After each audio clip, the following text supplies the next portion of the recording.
Merhabalar, kanalıma hoş geldiniz. Bugünkü videomda yazlık bir bluz çalışacağız. Bundan kışlık süveter de yapabilirsiniz. Daha kalın iplerle örerek. Mandala bir motifimiz var. Bundan çok güzel oda takımları da yapıyorlar. Runner'lar yapıyorlar. Hayal edebileceğiniz, her yerde kullanabileceğiniz çok şık bir motif. Gördüğünüz gibi mercerizi bir ip kullanıyoruz. İnce bir tığ seçtim. 1,7 milimetre, yaklaşık 2,5 milimetreye kadar kaldırabilen bir iplik bu. Öncelikli olarak sihirli halkamı yapıyorum. Sihirli halkanın içerisine 6 tane zincir çekiyorum. Tığıma 3 sefer ip doluyorum. Halkanın içerisine batıp ikişer seferde ipimi ilmeklerden geçiriyorum. Dörtlü bir trabzan yapıyorum. Araya 2 zincir çekiyorum. Tığıma 3 sefer ip doluyorum. Sihirli halkamın içerisine battım. İkişer sefer ilmeği çıkartıp dörtlü bir trabzan yapıyorum. 2 tane zincir çekiyorum. Tığıma ipimi 3 sefer doluyorum. İkişer sefer ilmekleri çıkartarak dörtlü bir trabzan yapıyorum. 2 zincir çekiyorum. Tığıma ipimi 3 sefer doluyorum.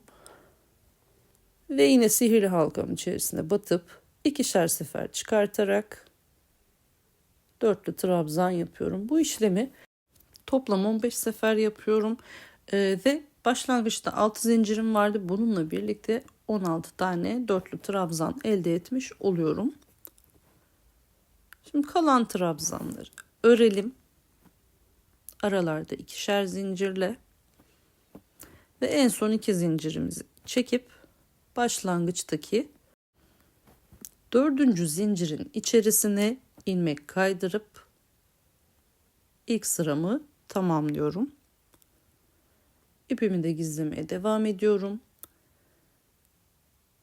İlk 2 zincirlik boşluğa batıyorum ve 3 tane sık iğne örüyorum bu boşluğun içerisine. Sonrasında ikinci 2 zincirlik boşluğa geçiyorum. 3 tane sık iğne örüyorum. Takip eden boşluğun içerisine yine 3 tane sık iğne örüyorum. Trabzanların üzerine boş geçiyorum. Direkt zincirli boşluklarımın içerisine, her birine toplam 16 tane boşluğum var. 3'er tane sık iğne örerek sıramı devam ettiriyorum. Tamamını örelim. Son sık iğnemi ilk sık iğnemin içerisine ilmek kaydırarak sabitliyorum ve 5 tane zincir çekerek yeni sırama başlıyorum. 2 boşluk atlıyorum. 3. boşluğuma bir tane ikili trabzan örüyorum.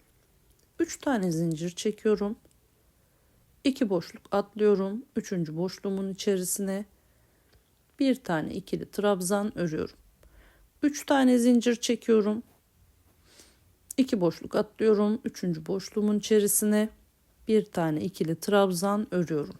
3 zincir çekiyorum. 2 boşluk atlayıp 3. boşluğa bir tane ikili trabzan örüyorum. Bu sayılarla sıra sonuna kadar toplam yine 16 tane ikili trabzanım olacak. Aralarda 3'er zincir çekiyorum. Son 3 zincirimi çekip başlangıçta 5 zincir çekmiştik. İkincisinin içerisine ilmek kaydırıyorum. Diğer 3 tane zincir de benim aradaki zincirlerim oluyor. Direkt yan tarafa bir ilmek kaydırıyorum. 4 zincir çekiyorum. Ve 2 tane üçlü trabzan yapıyorum ama trabzanları yaparken ilmeği 2 sefer çıkartıp 3. ilmeği tığda bırakıyorum. Toplam 4'e tamamlayınca tığdaki bütün ilmekleri bir seferde topluyorum. Araya 4 zincir çekiyorum. Yan taraftaki boşluğa geldim. 2 sefer çıkarttım ipimi. Tekrar battım. 2 sefer çıkarttım. Tekrar battım. İpimi 2 sefer ilmeklerden çıkardım. Ve işlemi 4. kez yaptım. Tığda toplanan ilmekleri bir seferde ördüm. Ve araya 4 zincir çektim. Tığıma ipimi doladım. Boşluğa battım. 2 sefer çıkarttım. İpimi doladım. Boşluğa battım. Tığımı 2 sefer çıkarttım. İpimi doladım. Boşluğa battım. 2 sefer çıkarttım. İpimi doladım. Boşluğa battım. 2 sefer çıkarttım. Tığda toplanan ilmekleri bir seferde ördüm ve araya 4 tane zincir çektim. Burası eğer biraz bombeli olursa zincir sayısını arttırabilirsiniz. Toplam 16 kez bu işlemi tekrarladım. Son 4 zincirimi başlangıçtaki tepe noktasına ilmek kaydırdım ve bir zincir çektim. 4 zincirlik boşluğumun içerisine geçiyorum ve 4 tane sık iğne örüyorum.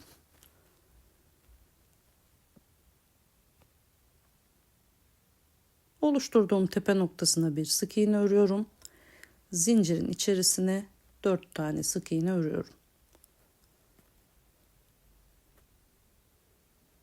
İlmek topladığım tepe noktasına batıyorum. Bir sık iğne örüyorum. Şimdi küçük yuvalar oluşturacağım. 10 tane zincir çekiyorum. Ve geriye döndüm. 4 boşluk atladım. 5. boşluğa ilmek kaydırdım. Bir zincir çekiyorum. Ve 10 zincirlik boşluğumun içerisine 10 tane sık iğne örüyorum.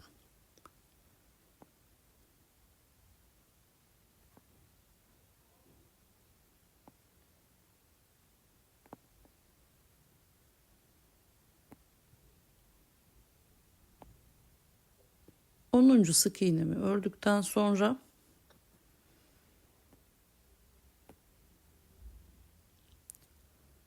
zincirin bakın ilk şöyle bir boşluğu var. Oradan ilmeğimi kaydırıyorum ve 4 zincirlik boşluğa geliyorum.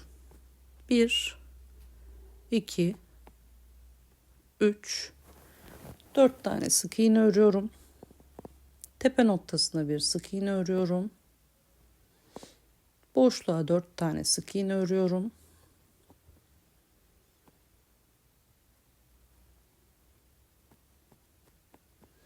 Tepe noktasına bir sık iğne örüyorum ve 10 tane zincir çekiyorum.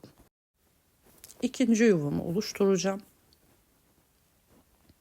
10. zincirden sonra ipimi uzattım. Geriye döndüm. 1 2 3 4 boşluk saydım. 5. boşluk tam tepe noktasına gelen boşluğa battım, ilmeğimi kaydırdım. Bir zincir çekiyorum.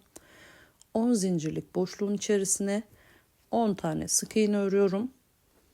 10. sık iğneden sonra zincirlerin ilkinin dibinde bulunan o iki yuvarlak kısmına tığımı batıyorum ve ilmek kaydırıyorum.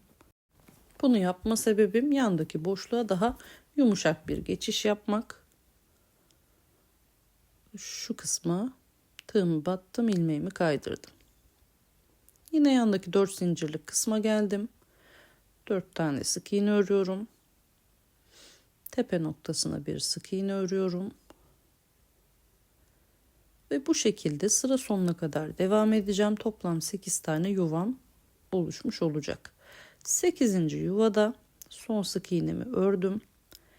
İlmeğimi kaydırdım. Ve bakın aradaki sık iğnelerin üzerinden ilmek kaydırıyorum. Yuvanın başlangıç noktasına geliyorum. 1. boşluktan ilmek kaydırıyorum. 2. boşluğa ilmek kaydırıyorum. Ve buradan 5 tane zincirle yeni sırama başlıyorum. Tığıma ipimi doladım. İlk boşluğa battım.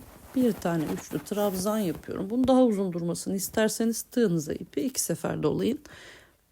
Bir zincir çektim. Bir sonraki boşluğa bir tane üçlü trabzan ördüm. Bir zincir çektim. Sonraki boşluğa üçlü trabzan ördüm. Bir zincir çektim. Sonraki boşluğa üçlü trabzan ördüm. Üçlü trabzan sayım toplamda 9.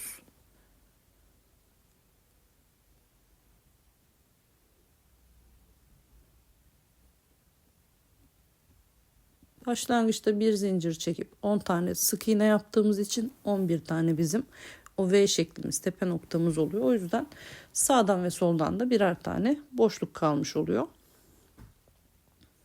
Sayıları böyle de takip edebilirsiniz. Bakın başlangıçta ve sonda birer tane boşluğum var.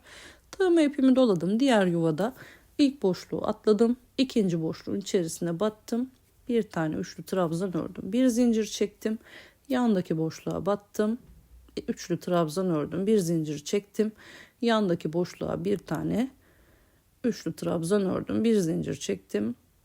Bir tane üçlü trabzan ördüm. Toplam 5 tane üçlü trabzan örüyorum. Bu benim 9 trabzanımın tam ortası. Şimdi buradan yukarıya doğru bir yuva daha oluşturacağım. 11 tane zincir çekiyorum ve başlangıcına hemen dibine batıyorum. İlmek kaydırıyorum. Bir zincir çekiyorum. 12 tane sık iğne örüyorum. Yine bir altta yaptığım gibi 12. sık iğneden sonra başlangıç sık iğnesinin içerisinden ilmek kaydırıp alttaki trabzan kısmına geçeceğim.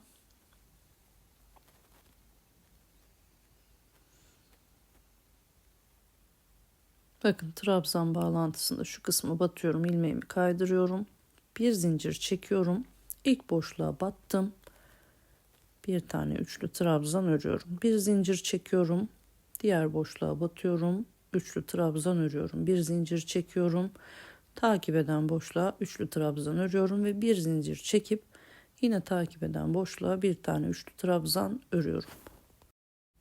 Bir tane boşluğum kaldı. Tığıma ipimi doladım. İlk boşluğu atladım. İkinci boşluğun içerisine bir tane üçlü trabzan ördüm. Bir zincir çektim. İkinci boşluğa bir tane üçlü trabzan ördüm. Bir zincir çektim. Üçüncü boşluğa bir tane üçlü trabzan ördüm. Bu şekilde yine toplam 9 tane üçlü trabzan öreceğim. Aralarda birer zincir. Sağ ve soldan da birer boşluğum kalmış olacak.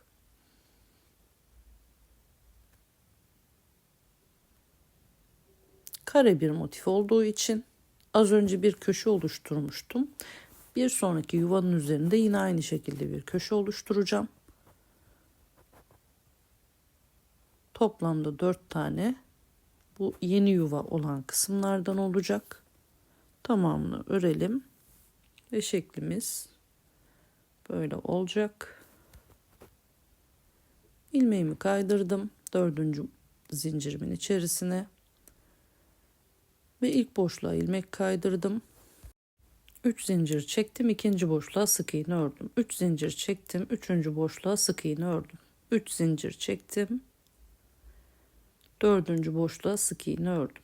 3 zincir çektim, beşinci boşluğa sık iğne ördüm. 3 zincir çektim, altıncı boşluğa sık iğne ördüm. 3 zincir çektim, yedinci boşluğa sık iğne ördüm. 3 zincir çektim ve son boşluğumun içerisinde sık iğne ördüm. İlk boşlukta ve son boşlukta sık iğnem var. Şimdi yan taraftaki boşluğun içerisinde sık iğne ile geçtim. 3 zincir çektim, takip eden boşluğa sık iğne ördüm. 3 zincir çektim, takip eden boşluğa sık iğne ördüm. 3 zincir çektim, takip eden boşluğa sık iğne ördüm. Şimdi buradan 2 tane boşluktan ilmek kaydırıyorum. 3 zincir çekiyorum. Bir boşluk atlayıp ikinci boşluğa sık iğne örüyorum. 3 zincir çekiyorum. Bir boşluk atlıyorum, ikinci boşluğa sık iğne örüyorum. 3 zincir çekiyorum. Bir boşluk atlayıp ikinci boşluğa sık iğne örüyorum. 3 zincir çekiyorum. Bir boşluk atlayıp ikinci boşluğa sık iğne örüyorum. Son kez 3 zincirimi çektim. Bir boşluk atladım. İkinci boşluğa sık iğne ördüm. Bir tane ilmek kaydırdım. Ve yandaki boşluğa sık iğne ördüm. 3 zincir çekiyorum. Takip eden boşluğa sık iğne örüyorum. 3 zincir çekiyorum. Takip eden boşluğa sık iğne örüyorum. 3 zincir çekiyorum. Ve yine takip eden boşluğa sık iğne örüyorum. Sık iğne ile yan taraftaki 9 tane trabzan vardı. Onun ilk boşluğuna geçiyorum ve aynı işlemi sıra sonuna kadar devam ettiriyorum. Son sık iğnemi ilk sık iğnenin içerisine ilmek kaydırmayla bağlıyorum ve artık ortadaki motifim tamamlandı. Bunu kare forma çevireceğim. İpime bir düğüm attım. Köşedeki 5 tane benim boşluğum vardı. Üçüncü boşluk tam ortada kalan boşluğa 5 tane zincir çekiyorum ve aynı boşluğun içerisine bir tane ikili trabzan örüyorum. 2 tane zincir çekiyorum. Yandaki boşluğa bir ikili trabzan örüyorum. Sığma ipimi 4 sefer doluyorum. 5. boşluğa bakın. Battım. Tığımı 2 sefer çıkarttım. 2 sefer ip doluyorum. Bir boşluk atlıyorum. İkinci boşluğa batıyorum ve yine tığımı 2 sefer doluyorum. 2 sefer ip doluyorum. Bir boşluk atlıyorum. İkinci boşluğa batıp tığımı 2 sefer çıkartıyorum. Tığdaki 3 ilmeği bir sefer çıkartıyorum. 1, 2 ve 3 seferde kalan 3 ilmeğimi ördüm. Araya 2 zincir çekiyorum. Toplama noktasındaki ilmeklerin içerisinden geçiriyorum tığımı. İkili trabzan örüyorum. 2 zincir çekiyorum. Yine aynı noktadan geçirip ikili trabzan örüyorum ve bir kazağı elde etmiş oluyorum. 3 zincir çekiyorum. Bir boşluk atladım. İkinci boşluğa ikili trabzan örüyorum. 2 zincir çekiyorum. Takip eden boşluğa ikili trabzan örüyorum. 2 zincir çekiyorum. Takip eden boşluğa ikili trabzan örüyorum. Şimdi yine 3 zincir çekiyorum. Yavaşça ilerleyelim. Tığma ipimi 4 sefer doladım. Birinci boşluğu atladım. İkinci boşluğun içerisine battım. 1, 2 sefer çıkarttım. 2 sefer ipimi doladım. Bir boşluk atladım. İkinci boşluğa battım. 1, 2 sefer de ördüm. Tığma ipimi 2 sefer doladım. Bir boşluk atladım. İkinci kenarın ilk boşluğuna battım. Tığımdaki ilmekleri 2 seferde çıkarttım. Oluşan 3 ilmeği bir sefer ördüm. 1, 2, 3 seferde de kalan ilmekleri ördüm. 2 zincir çekiyorum. İlmeklerin toplama noktasından tığımı geçiriyorum. Buraya bir tane ikili trabzan örüyorum. 2 tane zincir çekiyorum. Yine aynı noktaya batıp ikili trabzan örüyorum. 3 tane zincir çekiyorum. Takip eden ilk boşluğa bir ikili trabzan, 2 zincir, bir sonraki boşluğa bir ikili trabzan örüyorum. 3 zincir çekiyorum. Aynı boşluğa bir ikili trabzan örüyorum. Yine 2 zincir çekiyorum. Takip eden boşluğa ikili trabzanımı örüyorum. 3 zincir çekiyorum. Bir sefer daha kazayığını tekrarlayacağım. Tığıma 4 sefer ip doladım. Köşe noktasının son boşluğuna battım. 2 sefer çıkarttım. Tığımda 4 ilmek var. 2 sefer ipimi doladım. Bir boşluk atladım. İkinci boşluğa battım. Tığdaki ilmekleri 2 seferde çıkarttım. 5 ilmek oldu. 2 tane yine ip doladım. Bir boşluk atladım. İkinci boşluğa battım. Doladığım ipleri ördüm. Tığdaki ilmeklerin üçünü bir, kalan üçünü de ikişer gruplar halinde 3 sefer ördüm. 2 tane zincir çektim. Birleşim noktasına battım. İkili trabzan ördüm. 2 tane zincir çektim. Birleşim noktasına battım ve bir ikili trabzan daha ördüm. 3 tane zincirle yine bir boşluk atlayıp ikinci boşluğun içerisine ikili trabzan ördüm. Bu şekilde sıra sonuna kadar devam edelim ve son sıramızı artık öreceğiz. Son 3 zincirimi başlangıç zincirlerinin içerisine ilmek kaydırdım. 3 zincir çektim. Köşe noktasına 2 tane daha ikili trabzan ördüm. 2 tane zincir çekiyorum. Aynı boşluğun içerisine 3 tane ikili trabzan örüyorum. Yan taraftaki boşluğa geçiyorum. 3 tane ikili trabzan örüyorum.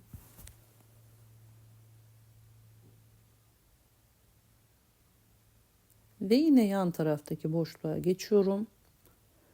3 tane ikili trabzan örüyorum. Kaz ayağının üzerindeki 2 zincirlik 2 boşluğum var. Bunların içerisine ikişer tane ikili trabzan örüyorum. İlkine 2, ikincisine 2 tane ikili trabzan ördüm. Takip eden boşluğun içerisine 3 tane ikili trabzan örüyorum.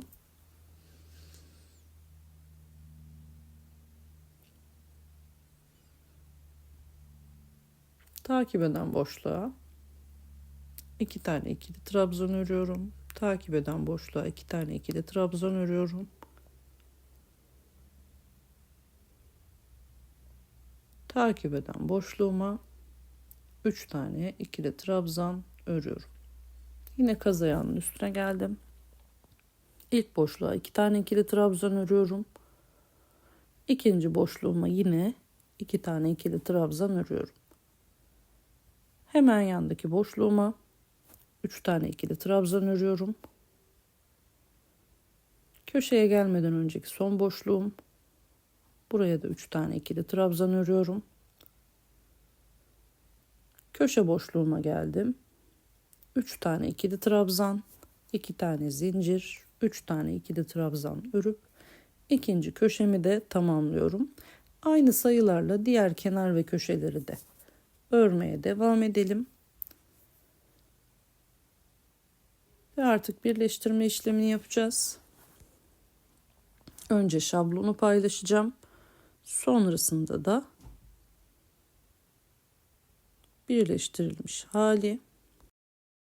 Arkada toplam 9, önde 8 tane motifim var. Boyun kısmında bir motif eksik şekilde birleştirmelerimi bu şekilde yapacağım. Son motifi bakın birlikte ekleyelim. Köşe noktasından ilmeğimi sabitliyorum. Ve V şeklimiz var biliyorsunuz. Bunun sağda kalan motifin solda kalan motifin sağ kanadını alıyorum. Tığımı içinden geçiriyorum. Yani yarım kanatları bir araya getirip ilmek kaydırıyorum. Yarım kanatları bir araya getirip ilmek kaydırıyorum. Ve motifin iki kenarı boyunca bu işlemi tekrarlıyorum. Bunları dikerek birleştirebilirsiniz. Araya file örebilirsiniz. Sayısız birleştirme çeşidi var biliyorsunuz. Ben bu şekilde devam ettim. Ve omuz kısmıyla yan bölümleri dikmek zorunda kaldım. Çünkü şablon göstereceğim için. Ama bunları da örerken tamamını birleştirebilirsiniz. En son olarak alt kısma, boyun kısmına ve kollara ikişer sıra tekli trabzan ördüm. Ve nihai bluzumun görüntüsü bu şekilde oldu. Çok güzel patchwork bir bluz görüntüsü elde ettim. Umarım beğenip benimle birlikte uygularsınız. Bir sonraki videoda görüşmek üzere. Hoşça kalın.